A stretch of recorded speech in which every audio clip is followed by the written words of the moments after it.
I was born in Harlem in 1940. I was born in the old Harlem Hospital, only a part of which exists now. And I was born onto 138th Street, where I lived until I went to college at 17. Then I finished college in Cleveland.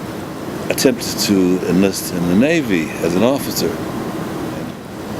I learned from my recruiter that they were not inclined to hire enlisted black men as officers. They had two types of officers: naval officers that were in charge of things, and naval officers that were in charge of people.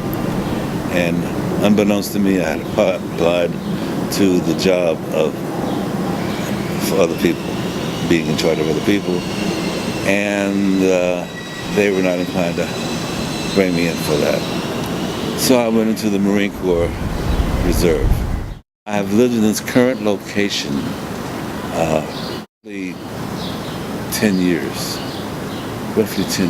Beginning with this block 10 years ago, this was heavily drug trafficked.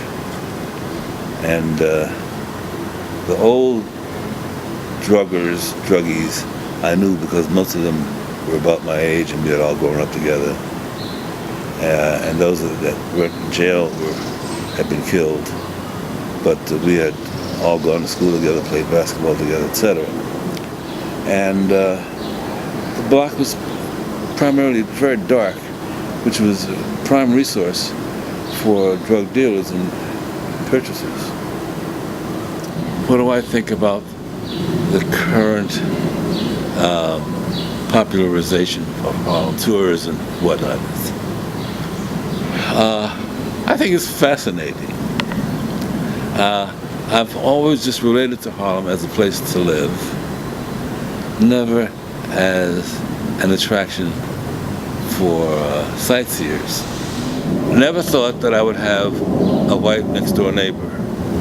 One of the things that I found interesting was their passing down 125th Street, for example.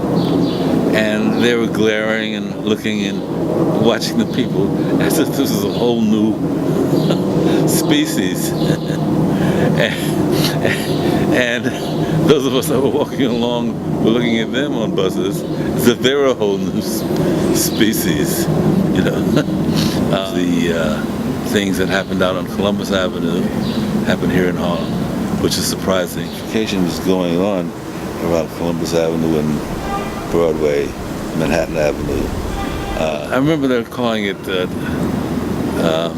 Negro removal. I've been to one or two of the newly established restaurants, and I found them to be overpriced. And what they've sold is generally ethnic foods that I've grown up on, that have been modified slightly and popularized. 5 to 10 years, Harlem is going to continue its economic growth and replacement of its original population.